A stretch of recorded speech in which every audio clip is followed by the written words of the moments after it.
What's doing, everybody? Today is Tuesday, October 15th. Dennis Prager joins me on the podcast today.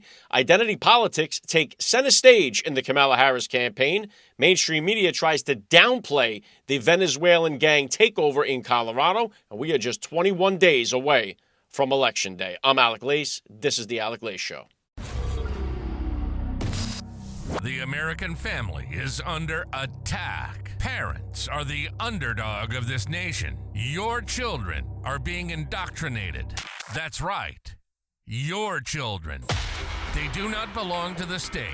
They do not belong to the school system. They belong to you, the parents, as a blessing from God our Father. So let's preserve, protect, and fight for the American family together. You're listening to the Alec Lace Show. The future is family.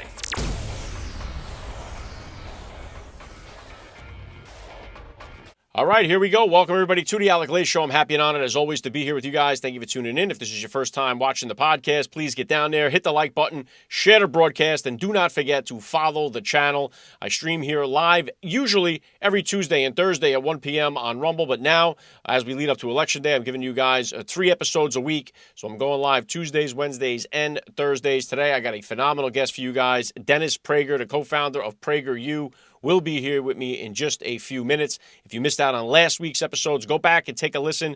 I had some great guests to bring you guys. I had AJ Rice stop by the podcast here. I had Dr. Ben Carson, Ivan Rakelin, Tiffany Justice of Moms for Liberty. I also played you guys my interviews from the Trump rally in Butler with Benny Johnson and Tim Pool and Scott Pressler. So a lot of great content last week. If you missed out on any of it, please flip it back to last week's episodes and take a listen. A few things I wanted to hit on you guys here, hit you guys with here before I jumped into the interview with Dennis Prager. Identity politics is the bread and butter of the Democrat Party, right? I mean, we know this is coming every 4 years, and they are hitting it really, really hard right now. And obviously, yesterday we had Columbus Day, which is a big no-no for the Democrat Party, right? So both Barack Obama, Kamala Harris have to make a point to not mention Columbus Day. They call it Indigenous Peoples Day, and it's a rag on Columbus. They turned Columbus into an enemy because, let's face it, these people hate everything about America. They hate everything about our history, and so they have to mock it whenever they can. And here's the tweets that we had yesterday. Here's from Barack Obama yesterday. On Indigenous Peoples Day, we honor the immeasurable contributions that Native Americans have made over the years. At the Obama Foundation, we're proud to support these 7 changemakers in our 24-25 Leaders USA program. All right, so we're celebrating not the Italians, we are celebrating the indigenous peoples. Here's Kamala Harris. This Indigenous Peoples Day, I am thinking about the young indigenous leaders I met in Arizona last week. Here's the other one she tweeted out. The relationship between tribal nations and the United States is sacred. We must honor tribal sovereignty, embrace our trust, and treat obligations to ensure tribal self-determination. So they made the entire day, never once mentioned Happy Columbus Day. It was a day to celebrate, which we do. We celebrate Columbus Day in my house, right? That's what it is. You're always grateful for Columbus discovering America. He was this great explorer. But more important than that, Christopher Columbus was a Catholic, right? And so this is another big part of the puzzle, a big part of the reason why they want to destroy the memory of Christopher Columbus. Christopher Columbus was somebody that not only did he set out on this, this great exploration to find the New World and found it and discovered the Americas, but also his goal was to spread Christianity to other parts of the world. That's what his primary goal here really was to try to find wealth for Spain in order to fund the Crusades to take back Jerusalem from the Muslims. Okay, so there was a lot more into this thing, and this is another part of the reason why they hate the story of Christopher Columbus. They hate the fact that this was a Christian or a Catholic. They hate the fact that of everything to do with America itself. So, of course, what's interesting is Christopher Columbus seems to be like the only migrant that the Democrat Party really hates, right? This is a guy, hey, we're just trying to find a better way of living. We're just trying to find a better life. That's okay for everyone storming the southern border, but not okay for Christopher Columbus, who did the exact same thing when he discovered the Americas, right? So they like every immigrant except for the one that discovered the Americas. But anyway, we knew that this was going to be what the story is with yesterday. You know, they're okay with people invading our country. Oh, there's no such thing as an illegal person. This is okay. Christopher Columbus? No. What he did was the worst thing that we ever saw on the planet. Every territory. Anyway, the history lesson goes on and on. But happy Columbus Day to all of yous out there. And Christopher Columbus was a hero who discovered America. He was also a great Catholic who spread the word of Jesus Christ. So we remember him in my house. Now, Barack Obama, getting back to the identity politics of this thing here, Barack Obama put out this was, I don't know if this was intended to be put out, this video, but it was put out, and it is brutal. But this is the thing. Barack Obama, Kamala Harris, they have got to pander to the black community because they're black. That's what they're doing. This is another one of these things that the Democrats will come around every 4 years and they will tell the black voters, hey, you have to vote for us. We're for you, right? Barack Obama has noticed what everybody else has noticed is that black voters are now historically polling for President Donald Trump. They are dropping off, and we can't have this. So they send out their chief race hustler, their chief race baiter, Barack Obama, now to straighten out these black voters, particularly these black young men. Take a listen. We have not yet seen the same kinds of energy and turnout in all quarters of our neighborhoods and communities as we saw when I was running. Now, I also want to say that seems to be more pronounced with the Brothas. So if you don't mind, just for a second, I'm going to speak to y'all directly and say that when you have a choice that is this clear, when on the one hand you have somebody who grew up like you, knows you, went to college with you, understands the struggles and pain and joy that comes from those experiences. Who's had to work harder and do more and overcome and achieves the second highest office in the land. Yeah, we got to get it together with the brothers, right? The brothers got to pull in for Kamala Harris. This is who Barack Obama is, and this is the tweet that he puts out here too, right? Kamala Harris has a plan that will lift up black men and their families. She's laid out some ways to give black men the tools to build wealth, achieve financial freedom, and lower costs. Read the plan. Well, here's the number one question you have to ask is, why didn't you do it? You had 8 years in the White House. Why didn't you do it, Barack Obama? You're telling us what Kamala Harris is? Here's Kamala Harris's plan. Trust me, bro. That's Kamala Harris's plan for the black community. If this was the case, why did Barack Obama not lift up black families? Why did he not? What happened? How in the world could you trust somebody like Barack Obama when he had 8 years in the White House and did nothing for the black community? This was a guy that gave the Father's Day speech and talked about the main issue, which is the number one issue in the black community, which is the fatherless crisis. They have no dads in the homes. It's an epidemic in the black community. Barack Obama knows this and was talking about it prior to him becoming president in 2008. And because he got such backlash from people like Reverend Jesse Jackson and other black leaders, they slammed him for that. And he never spoke about it ever again. Never did nothing to help the black community. Black communities did not get any better under Barack Obama. But yet he's telling you now, look, Kamala Harris has a plan that will lift up black men and their families. Well, why didn't you lift up black men and their families? She's laid out some ways to give black men the tools to build wealth and achieve financial freedom. Why did you not do it, Barack? The Democrats have been loyal, the black people have been loyal to Democrats for decades, and they've seen zero results. Zero. So why in the world would you trust them again? They don't. And this is why the numbers are falling off. Just from 2016, which is when it was up, it was 7% in 2016, black support for the Republicans, 9% in 2020, and right now, 15%. This is a difference of the Democrats having an 85-point advantage to now having a 63-point advantage. Okay? It has fallen off sharply. Now, what does this do? This creates a paradox for the white liberal. The white liberal can't compute what's happening here because Donald Trump is a racist. That is the game. That is what they believe in their heart. That's what they tell all the people why they hate Donald Trump so much. And also, the white liberal sees himself as the savior to the poor, struggling black man. The black man needs my help. I'm the white liberal. I'm the savior to the black community. That's how the white liberal sees himself. We saw that through the George Floyd thing. We're kissing the shoes. We're taking the knee. We're solidarity. We're with you. We're going to help you up. This is the white liberal sees himself as the heroic savior of the black population, right? So they can't compute. Wait a second here. Why are so many black men in particular polling for Donald Trump? You see blacks for Trump. You see a lot of, this is almost becoming like a trend on TikTok, is black men making videos of why they are going to support President Donald Trump, why they are getting off of this Democrat plantation. It's starting to go like a viral trend that's catching on here. And so the white liberal is having a very, very difficult time with this because how do they explain that away? They have to explain it away. So there has to be, now they can't talk down to the black MAGA supporter because that's against their religion. You can't speak down to this guy.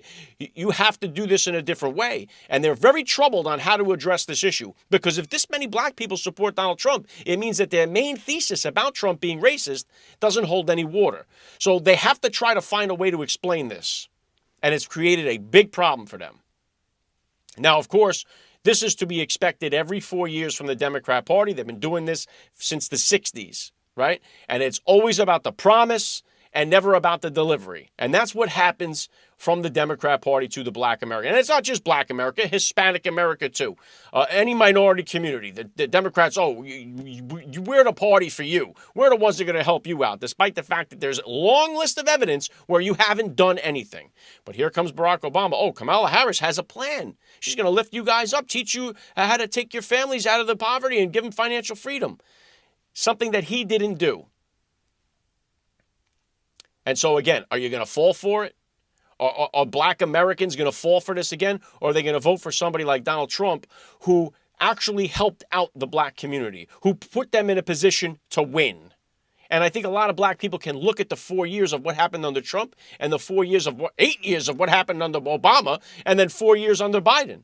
And they could just compare those 12 years and compare the 4 from Donald Trump and say, well, wait a second here. Let's take a look at some of these statistics. Let's take a look at some of what happened here. And we could see that so much more was done for our community in the 4 years, really the 3 years, because you have the pandemic year where Trump was handcuffed.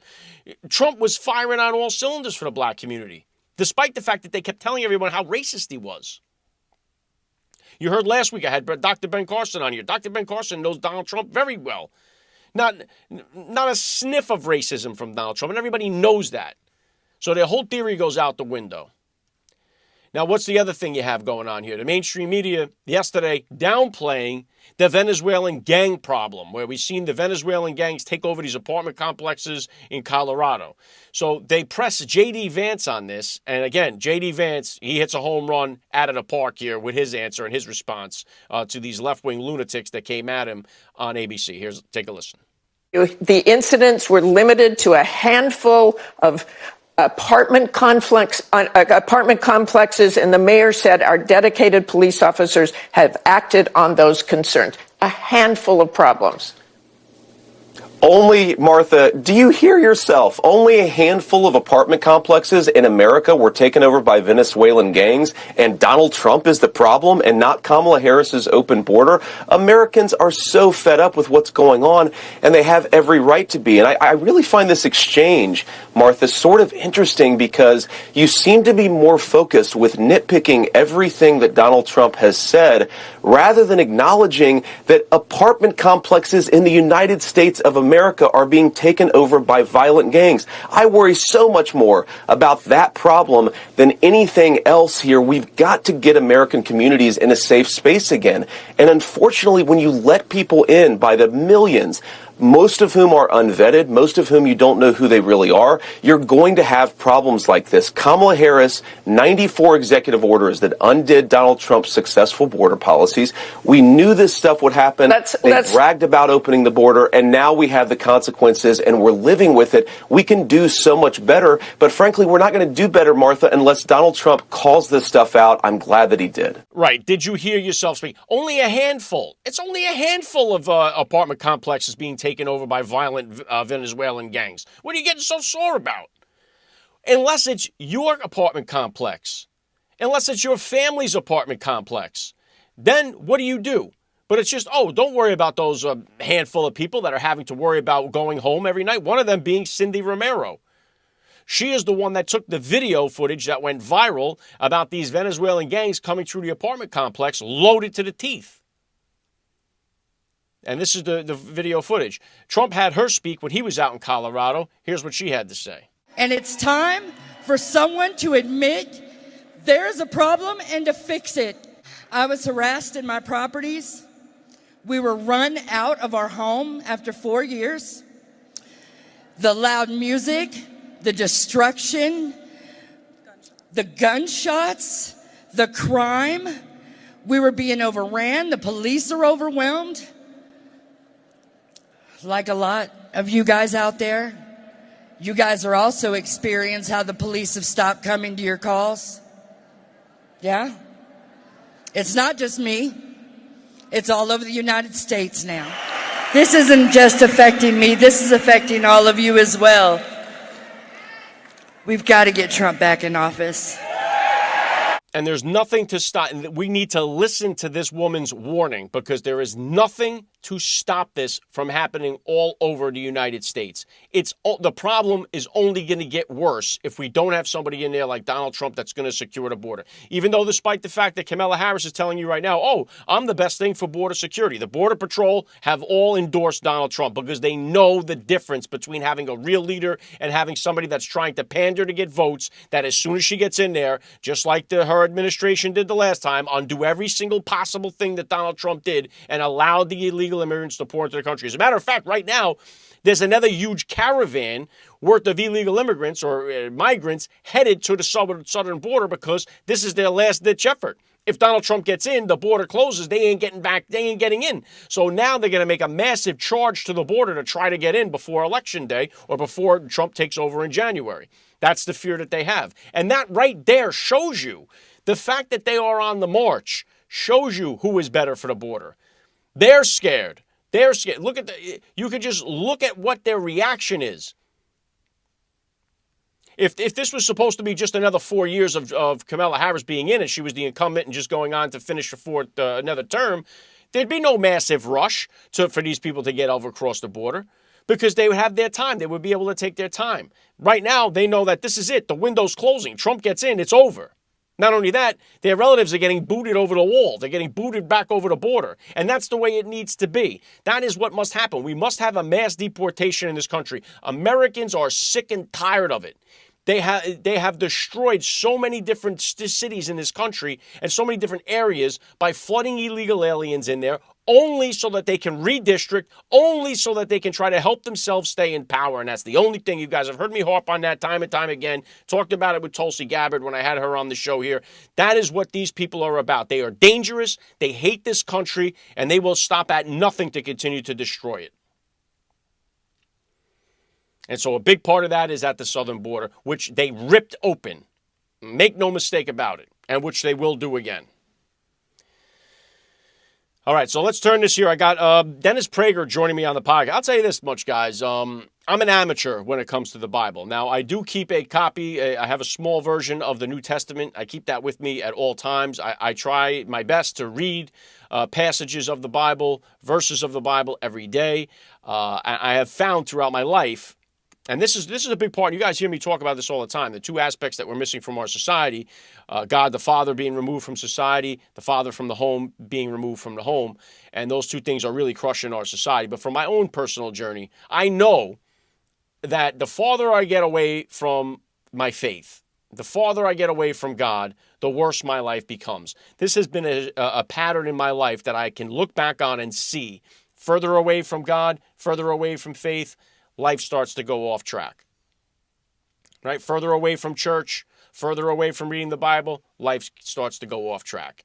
Start to go back to church, start to pick up the Bible, start to get back to my faith, life gets back on the rails. And that's been really what's happened throughout the course of my life. Again, for some of you guys that don't know a lot about me, maybe tuning in for the first time or something, I'm somebody, I'm a recovering alcoholic, recovering addict, recovering gambling maniac, the whole shooting match.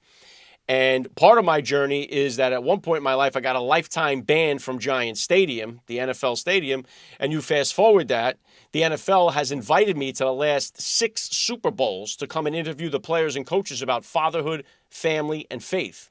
All right, that's the type of turnaround that I've seen in my life. And a lot of that is due to the fact that I've gotten closer to my faith. My relationship with God has gotten closer, and it's something that I embrace. I mean, last year I taught a CCD class at the church here. My wife is the coordinator that is the head of the CCD program in our church. I bring my kids to church. Faith is a big part of what we do, and so again, it's not something that I know is for everybody. I've been through the programs for AA. Some people have different higher powers. I understand how all that works. So I'm not a pushy person when it comes to religion. I am somebody that just can share my experience and say, hey, you know what? This has worked for me in my life. And one of the things that I do enjoy about trying to read the Bible is the fact that I learn so much more about it, and it's different. The same verse that I read 2 years ago that I read now means something different because I'm coming from a different perspective. I'm looking at it from a different view. So it constantly changes on you. And I love to Bible studies. I'm very much interested and fascinated by so much of it. And Dennis Prager has got a phenomenal series on this. If you're into Bible study, he's got the Rational Bible, and he has this. His is a focus on the Old Testament, the 5 books, particularly of the Torah, the 5 books. This one, he's got a new one edition coming out. This one is on the book of Numbers. It's called Numbers, God and Man in the Wilderness. It comes out on November 19th. But I also want to talk to Dennis Prager, obviously the co-founder of PragerU. He's a conservative radio host. He doesn't really need an introduction.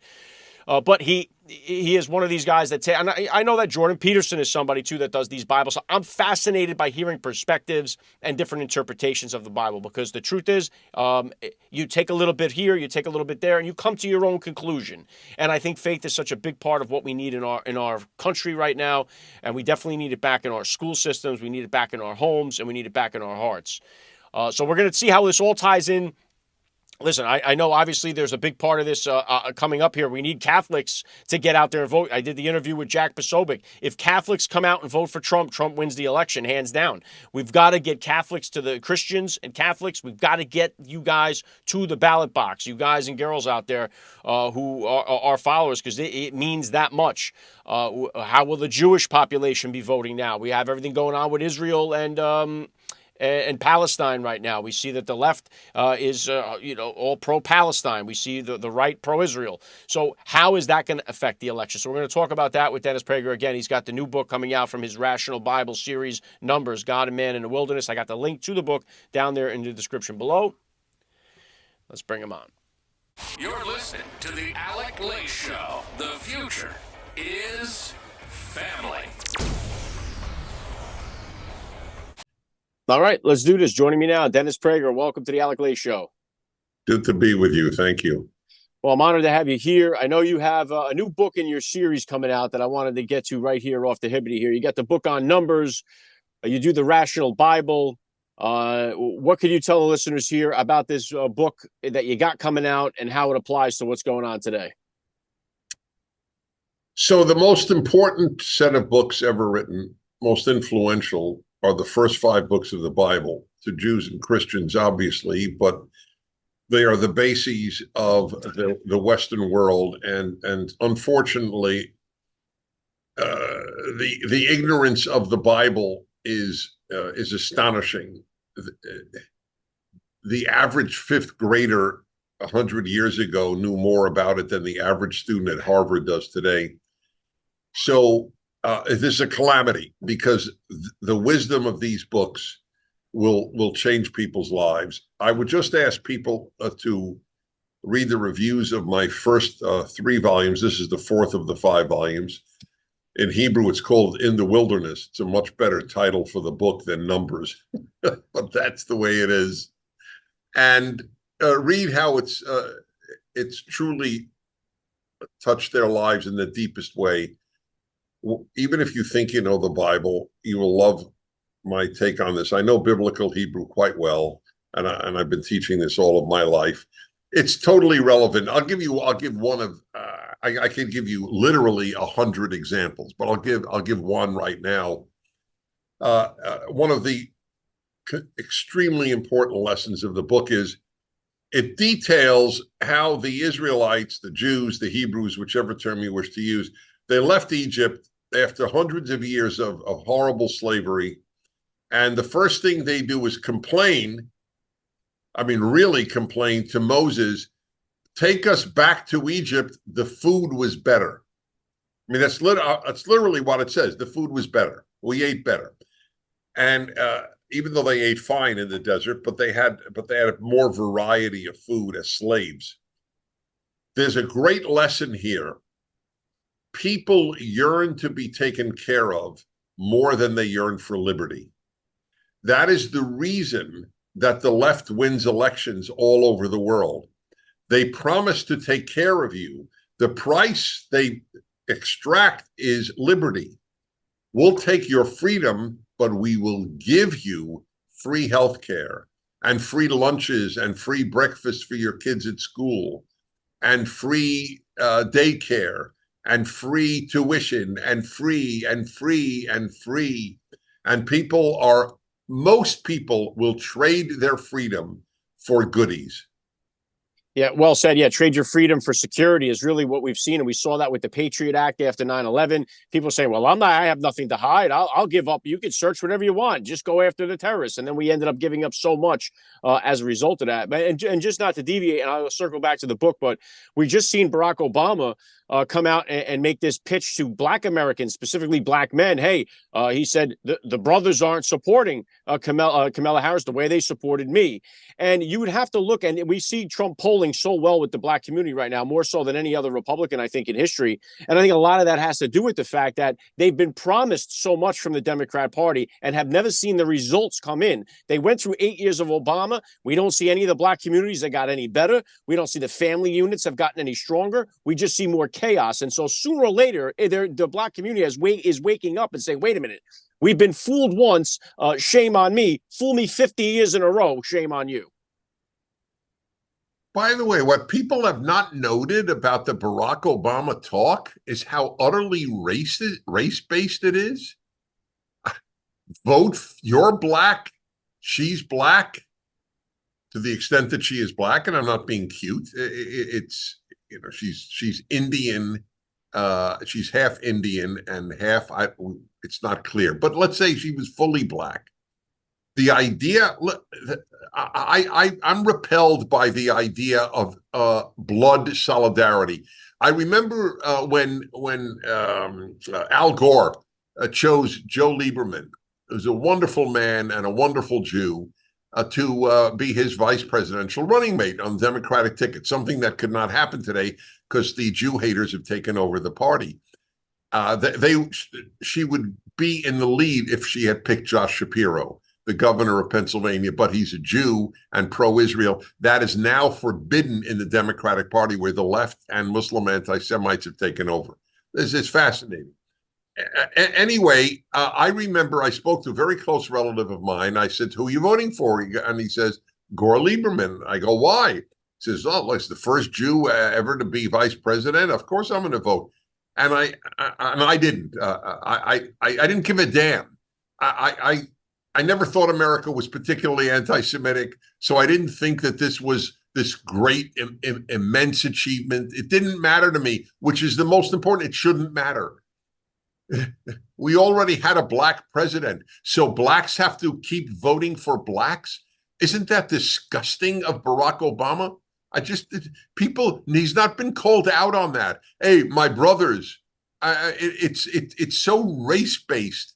It's so primitive. You vote for her because she's Black? Well, it's disgusting, but not surprising. I mean, this is the playbook. This is what they're rolling out there with. This is the, you have so many people that are saying they're going to vote for Kamala Harris just because she's a woman, just because she's a person of color. And that's the only reason that they'll give you for why they're going to vote for her. And they're willing to sell the whole country down the river in order to do that. And that is really their basic pitch. And Kamala doesn't have much to offer other than the fact that, hey, I'm a woman. Nobody voted for her. She did disastrous in the election in 2020. Couldn't make the primary cut.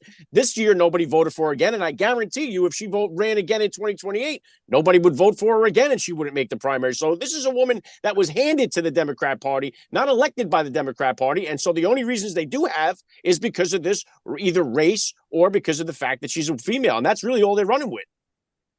That's correct. That's what they're running with. But even that's dishonest, because if there were a Republican black female, they would say she's an Aunt Tom, if there's such a thing. So the truth is they just want leftists, but they will use the race and gender card in order to get people who think that way. And it is so un-American to think that way. The beauty of America. I wrote an article, one of my columns many years ago, about when I fell in love with America in my 20s, when I joined the Rotary Club in Simi Valley, California, and I was the only Jewish member of the club. And what I wrote about in my column was, it didn't mean a damn thing to any other member. They didn't celebrate it, and they didn't note it.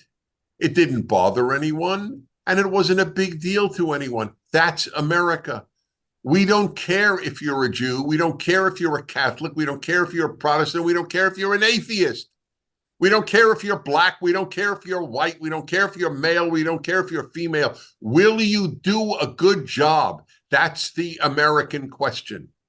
And that's the America First attitude. That's the spirit that we saw during 9/11 when that happened. I mean, 9/11 affected everybody from every party, from every race, from every creed, and people in this country. You saw on September 12th the amount of patriotism that hit this country. We were all united to say, hey, you attacked us. This was like, no matter if your brother was a Democrat or not, you attacked him. He's an American. And we all had that wanted to fight for this country. Like everyone felt it. Right now, I'm not sure you see that type of response in America today. It seems like because, we've been so divided as a country, Barack Obama, I would argue, is one of the primary causes for that division that we've seen racially and every other way.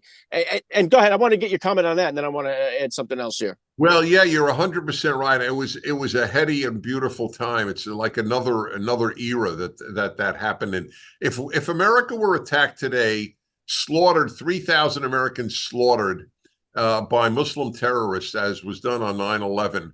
While what happened today is, from the New York Times to the LA Times and everything in between, NPR, CBS, ABC, NBC, all your universities, the Democratic Party, they would blame it on Israel.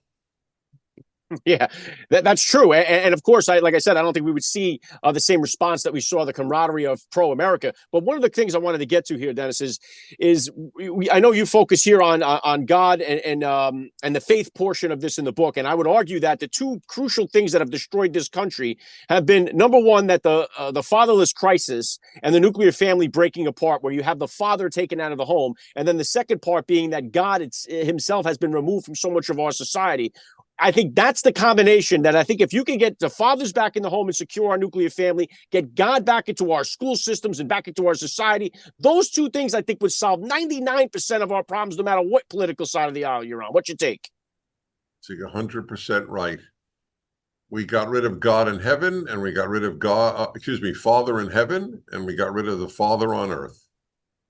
Kids have no fathers, neither up there nor down here. That's exactly right.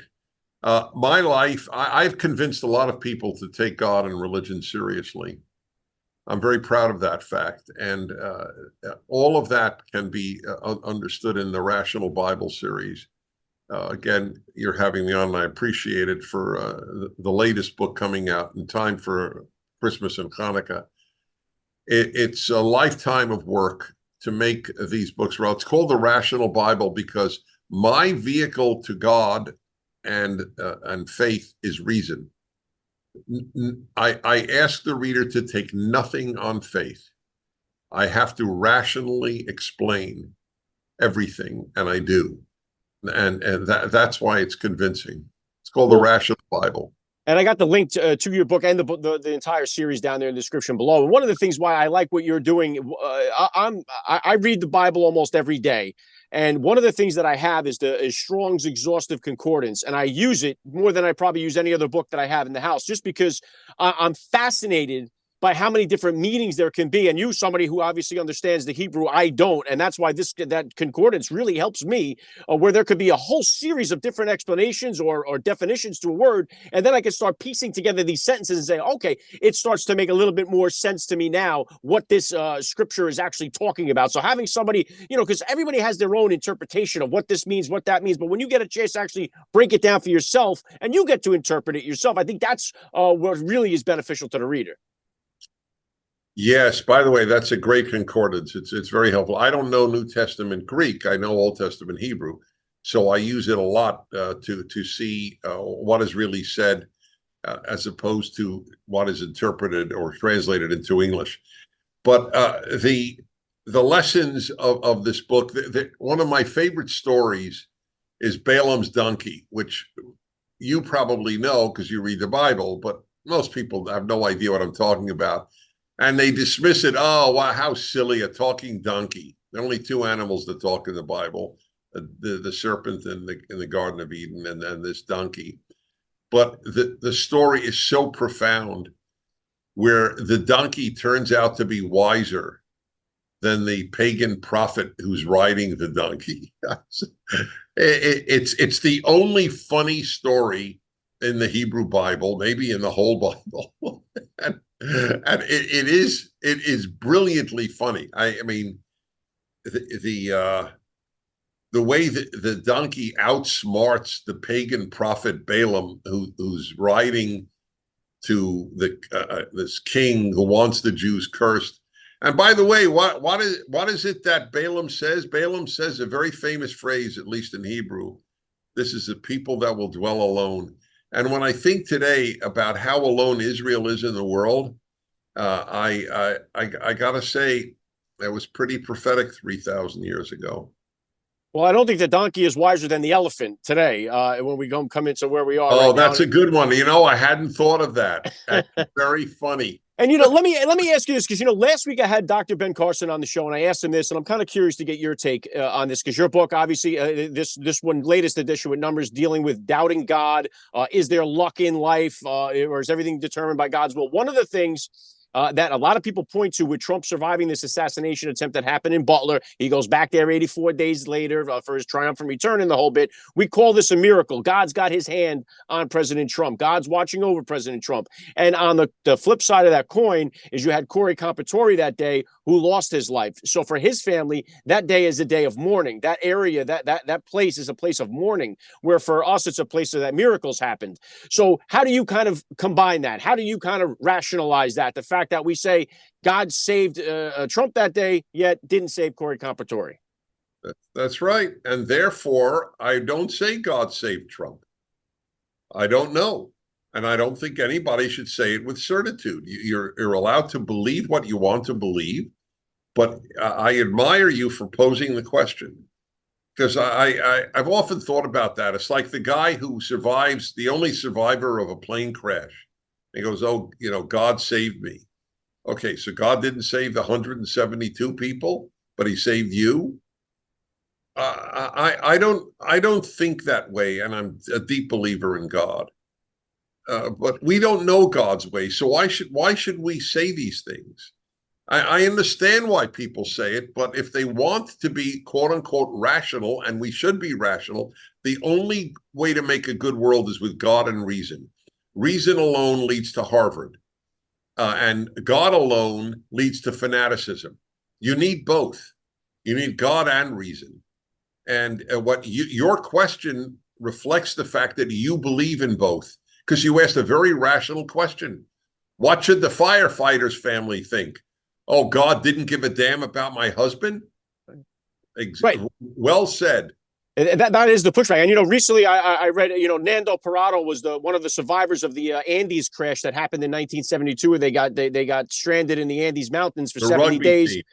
Right, and started to eat the deceased and stuff. And so these were all Catholics. They were concerned about what it meant to them morally that they were doing this, and they all had that question: why did we survive it, and all these other people on that plane crash not survive it? And these are the questions that are posed, I think, and they are. It's a rational way of thinking about this, because we don't know, and the truth is, I don't think we ever will. So that is, you mentioned it. There is a verse in this book, the Book of Numbers. There is a verse that the 12 tribes will determine where they have territory in the Promised Land in Israel when they cross over the Jordan by lottery. And it is, to me, it is obvious what God is saying there, or Moses is saying, if you will. Luck will determine the draw. That's what a lottery is. But a lot of commentators, Christian and Jew, say, no, God was behind the lottery. But why would God have a lottery if he was behind it? He would just say, Reuben, you're here. Gad, you're here. Asher, you're here. Naphtali, you're here. And all go down the 12 tribes. So people say, oh, God controls all. No, God governs the universe, but he doesn't control it. If he controlled it, we'd be robots.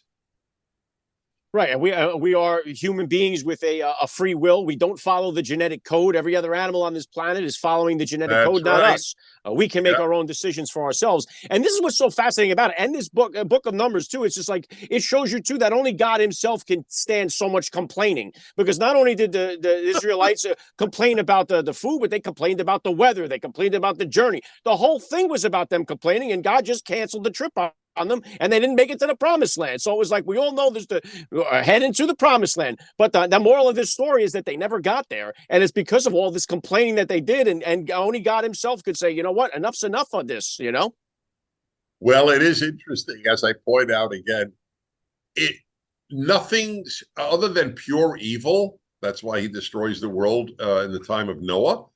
Other than pure evil, nothing bothers God as much as complaining. and the reason is really important, because complainers are ingrates. And on the ranking of crappy traits in human beings, ingratitude is at the bottom. Well, you know what, Dennis, wrap this up for me then, too, and tie this into this. We're coming up to the election here. We're just a couple of weeks away now. And we talk about, you talk about, I wouldn't understand how any Jewish person could vote for Kamala Harris. I don't understand how any Christian person could vote for Kamala Harris. I don't even know what Kamala Harris's religion is. I don't think she's ever stated it. I don't know what her faith is. I don't know, other than Marxism. I don't know what kind of philosophy she goes by. But how can the religious person in this country, whether it be Jew or Christian, how could they possibly vote for Kamala Harris? And will they come out to support Trump? Yeah, well, with regard to Jews, and I know Jews, and I know Judaism obviously quite well. Here's a nutshell of the answer. Religious Jews will vote Republican, will vote for Donald Trump. Overwhelmingly Orthodox Jews who believe that God gave us the Bible, that God gave us the Torah, they will vote for Donald Trump. Jews who don't believe that will overwhelmingly vote on the Democratic side. It is the same with Christians. The more religious the Christian, the more likely that person is to vote Republican, to vote conservative. The less religious the Christian, or not Christian at all, just is now secular, they will much more likely vote Democrat. It is the exact same pattern. The only difference is when a Christian stops believing in Christianity, we don't call him a Christian. But when a Jew stops believing in Judaism, we still call him a Jew. Yeah, wow. Very well said. Numbers, God and Man in the Wilderness, the Rational Bible. I got the link down in the description below. Last thing I want to ask you here, Dennis, because we mentioned it before, and I think of the two keys to the demise of this country is the Father in heaven, the Father in the home. How do we get that fixed? If you had how do we get God back in our society? How do we get our nuclear family healed? Religious people don't know how to make the case for their religion. I summarize the American crisis in the following way. Since I began lecturing in my 20s, The crisis in America is that Americans of the past two generations, going back to the World War II generation, they did not teach their children what it means to be American. Christians did not teach their children what it means to be Christian, and Jews did not teach their children what it means to be a Jew. They forgot how to give the message. So, as I say about my fellow Jews, the Jews are a messenger who forgot his message. But that's also true for Christians, and it's also true for Americans. The whole Western world has forgot its message. That's the only way to, because I know I'm quite effective.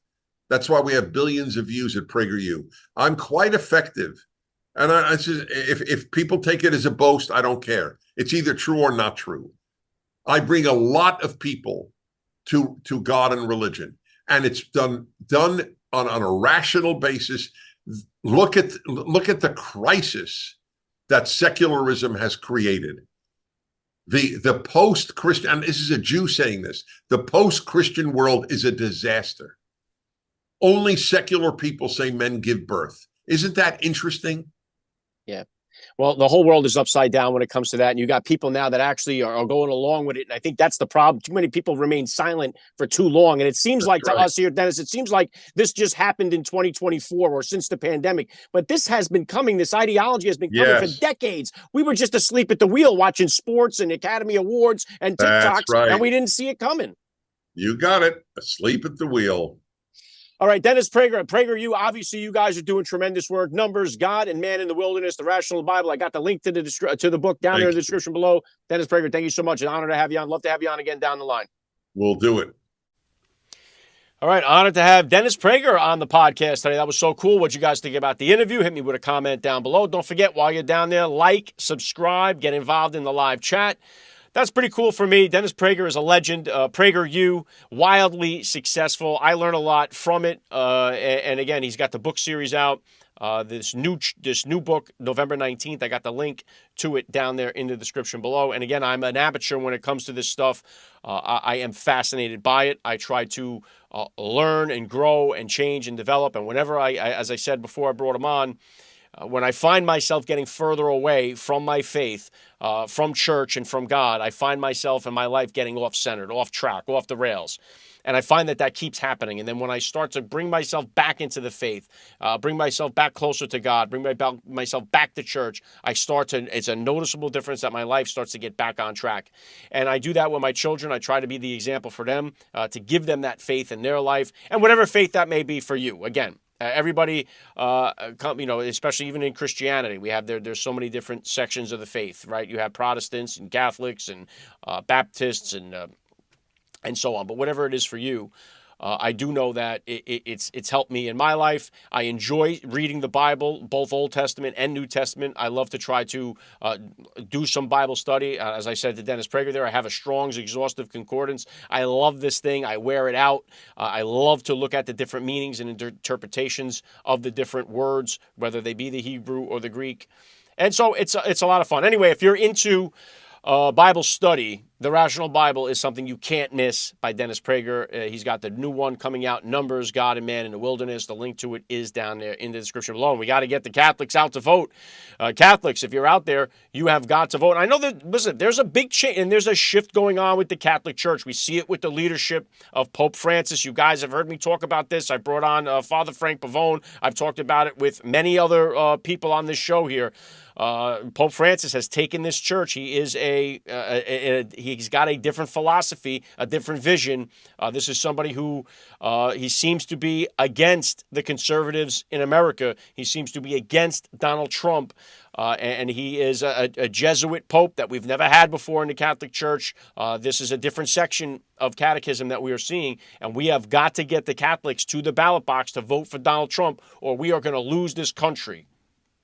And so the Christian vote, the Jewish vote, is going to be very important. Again, what is Kamala Harris's faith and religion? Nobody knows, right? We know that she is a Marxist. That's about it. And we know that Marxists hate Christianity. We know that Marxists hate the nuclear family. And those two things are crippling the country. That much we know. Speaking of Kamala Harris, she was popped for plagiarism. Chris Rufo busted this story out here. This is another beauty from Kamala Harris. Everything about this woman is fake. Here's Chris Rufo comes up with this exclusive. Kamala Harris plagiarized at least a dozen sections of her criminal justice book, Smart on Crime, according to a new investigation. The current vice president even lifted material from Wikipedia. And we have the receipts. The investigation was conducted by Dr. Stefan Weber, the famed Austrian plagiarism hunter, who has taken down politicians in the German-speaking world. Also the one, is comparable to the plagiarism found in former Harvard President Claudine Gay's doctoral thesis. We remember that, Claudine Gay, the one over at Harvard, the one who was given the role as president because of the color of her skin and lost it because of the content of her character. And that is the same thing with Kamala Harris. Kamala Harris is getting where she is because of the color of her skin and not the content of her character. If she was going to be judged based on the content of her character, she'd be out. She'd be finished. And we saw that from the voters that didn't want her, right? But because of the color and that she's a female, this is why she's getting where she is. There's no question about it. You can listen to her speak. She's an idiot. And here you go. Here's the plagiarism. Now, they found it here. Who knows how else this lady has cheated and lied and stealed her way into where she is. This is not shocking to learn this about. And then again, does anybody care anymore now about plagiarism? I mean, this is supposed to be something among academics that they would care about, but I guess because who cares about that? So she lifted a couple of Wikipedia pages for her book. No one cares about it anymore. How about Tim Walz? This is what I'm saying. This whole thing is so fake. Here's Tim Walz. He's the guy that told you he carried weapons of war in war, right? He tells you, we love guns. I'm a hunter. Here he is trying to hunt, and this video went viral. The guy can't even load his weapon. He can't even load the gun. Why would they allow him to film him if he didn't know how to load the weapon? But this is the guy telling you he was carrying weapons of war in war. So everything about these two is fake. Everything about them is fraudulent. The more you learn about them, the more fake it is. Here's somebody like Donald Trump. He's had a consistent message of being in love with America for decades. You could watch old interviews with him on Oprah Winfrey back in the day when Oprah was asking him if he was going to run for president, when Oprah Winfrey liked him, when everyone loved him back then, right? Donald Trump has had the same message that he loves this country and we're getting ripped off by these other countries. And that's and he still has that message today. And we see it. These other people, they're so fake. And they switch. Kamala Harris has switched on every single position. I'm going to frack? No, I'm not going to frack. Right? We constantly see the same MO from these Democrat candidates. They just find somebody that fits the suit, just like Barack Obama. The guy fit the suit. He was a good speaker, so they put him in there, and he divided the country more than any other character has in this country. But this is it, 21 days to go, and we're going to find out if we're going to get back to Donald Trump or we are going to have 4 more years of this nightmare that we've all been living through here. And so, the illegal immigrants are rooting for Kamala Harris, and a lot of them will be voting for Kamala Harris too. You have people like Iran rooting for Kamala Harris. You have China rooting for Kamala Harris, doing what they can to help Kamala Harris. We know Iran's doing what they can to help. You have Vladimir Putin rooting for Kamala Harris. None of these enemies of our country want to see Donald Trump back in the White House. They want Kamala Harris in charge. Criminals in this country, they want Kamala Harris to win the election. And so we can't let that happen. I'm going to talk more about all this stuff later in the week. Tomorrow, again, I have a Wednesday podcast for you guys, and I got General Michael Flynn returning to the podcast. I'm really looking forward to that. Honored to get General Flynn on the podcast. So I'm scheduled to have him back here tomorrow, so make sure you bring it back for that. And then Thursday, we got the chairman of the RNC, Michael Watley, joining me on the podcast. So that one is going to be another banger. Make sure you bring it back Thursday for that. I'm doing my best here as we close in on the election. 21 days to go. And I'm trying to give you guys the best content, bring you guys the best guests possible. If you like what you're seeing, if you like what you're hearing, please get down there, follow the channel, subscribe. Don't forget to hit the like button. Share the broadcast if you can. It would really go a long way to help me out. And again, my number one and only sponsor that I have for the podcast, My Pillow. If you want to get the best night's sleep in the whole wide world and help support me, support the Alec Lace Show and what I'm doing here, go visit mypillow.com. Use the promo code FATHERHOOD. You're going to save a ton of money on your order, and you're going to help support me and this podcast. So that's if you're looking for a way to support what I'm doing here, that's the best way to do it, okay? Also, I have my locals channel down there below. If you want, you can get involved in the locals. You can support me that way as well, if you like what's going on here. All right. And if you've missed out on any of these previous episodes, like I said, just change the background to update the board here for some of the guests. Like I mentioned before, Tim Pool, Maureen Bannon, Congressman Matt Gaetz, Kevin Sorbo, Benny Johnson, Dean Cain, Eric Trump, Scott Pressler, Ivan Raiklan. There's been a ton of guests that have joined me on the podcast here. Please, I beg you to go through the archives of the show and check out so many of the great guests that have joined me here on the podcast and the ones that will be coming up. Again, I got General Michael Flynn and RNC Chairman Michael Watley coming Thursday. So grateful for Dennis Prager for giving me a few minutes of his time today. That was an honor for me to have him on the show. Don't forget to follow and bring it back here tomorrow, 1 p.m. Eastern Standard Time. I will be live on Rumble first before it goes out to the other platforms. So that's all I got for you guys today. Thank you for spending a few minutes of your day here with me. God bless all you parents and you listeners out there. God bless our police, our first responders. God bless our military and our veterans. God bless America. And I'll be right back here with you guys tomorrow, 1 p.m. Eastern Standard Time, live on Rumble. You're listening to the Alec Lace Show. The future is family. Promo code FATHERHOOD. Go to mypillow.com and everything we have on sale there. Actually, we brought in the percale sheets. The queen size, $34.98 a set. King size, $39.98 a set. That's unheard of. It's the lowest price in history. And everything else on there that we have, you can save up to 80%. We don't have any middlemen. We don't have box stores and stuff. They canceled on MyPillow. They would cancel my book to get my book out, you know. So use that promo code FATHERHOOD, everybody, and please help us out, and thanks for ones that you have already helped out. And by the way, you'll be helping yourself to the best sleep in history, period. I got to tell you, that mattress topper is the best product I have in the house, Mike, no doubt. And that turns any bed into the best bed in history. If you've got an old bed, new bed, doesn't matter. You put the mattress topper on there, and it changes everything. You need a different input to get a different output. People waking up every day going, maybe my bed will be better tonight. No, you need a MyPillow mattress.